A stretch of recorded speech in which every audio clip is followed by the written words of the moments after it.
Well, with us now, Judith Willets, one of the authors of Lord Archer's report, and Andrew March, a haemophiliac who contracted both HIV and hepatitis C through contaminated blood treatments. Andrew March, what are your feelings about this report?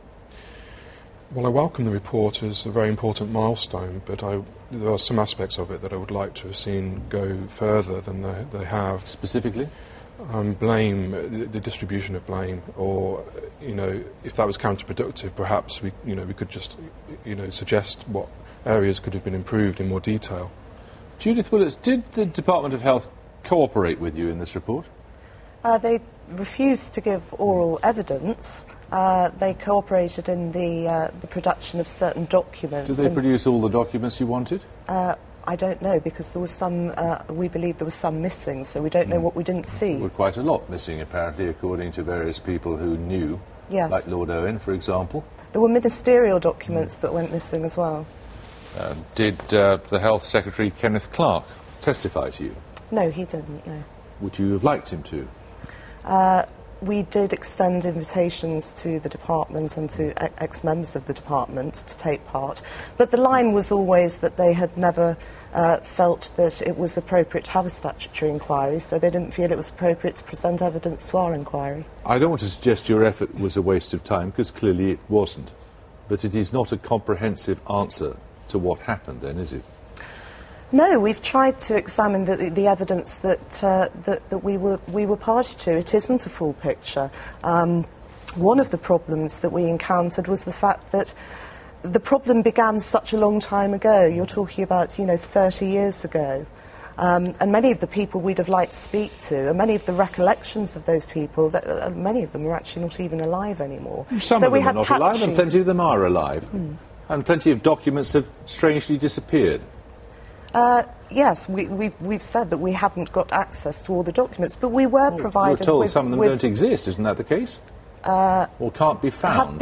Were lost, mislaid, accidentally destroyed. Do you believe that explanation from the Department of Health? No, I believe there's been a definite cover-up of the information.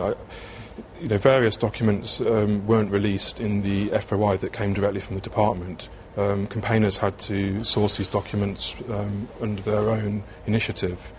For compensation to be payable, would you not have to demonstrate that there was some intent on the part of the department or ministers or something? Well, intent's a very hard thing to prove, but I do believe there was wrongdoing. So we could. What do you mean wrongdoing? Wrongdoing, oh, goodness me, non-adherence to the Medicines Act is an example. With the under fours rule of not exposing them to contaminated commercial concentrates, that organisations didn't follow their own guidelines. Do you conclude that there were commercial considerations which overrode considerations of patient care in this case? I think the producers of the product in America certainly had commercial interests at the forefront. It was run as a profitable industry. Well, of course, it was a company. Yes. But as far as the Department of Health was concerned, did you get a sense or a fear, on the basis of the incomplete evidence you were given, that the department here was more preoccupied with commercial considerations than it should have been, perhaps at the expense of patient care? No, I think they were not preoccupied enough for the problems that we've heard about, for example, that of achieving self-sufficiency. Therein lies the problem. If we'd had more sense of urgency of actually achieving self-sufficiency, the requirement for buying in the product from America would have been considerably lessened. May I just come back to your point on compensation? Yeah.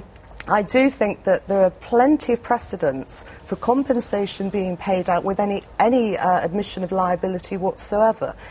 Victims of crime are given compensation, and there's no notion there that the government is responsible for those crimes. And I think it's very important that we address the needs of the haemophilia patients and actually put something in place to address that now. So what do you want to see happen?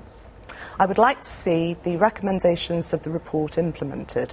I think it's very important that we have appropriate financial recompense for those affected. We've also made recommendations for a statutory committee to be set up. Do the recommendations go far enough? Some of them do, yes. The idea of compensation, would be very much welcome if it was on a level with the Republic of Ireland. But there are campaigners that are not happy with this. Some people are very distraught that they've been exposed to non-consensual research. That they're not going to be so happy with this, and perhaps they may feel as though they're being bought. We actually found no evidence of that, of people being used as guinea pigs, as has been suggested. The evidence that we were presented with didn't bring that out at all. What about the MRC minutes of 1983? There were people that had HIV-infective products specifically aimed at them because they didn't have HIV at that time, and the situation in the United Kingdom was lagging 3 years behind America. Well, we don't have direct evidence of that. One thing that I do think we're very concerned about was the fact that people with a very mild form of haemophilia were prescribed a product with a known risk, and those should be the last people that's prescribed to, and we did have evidence of that through the inquiry.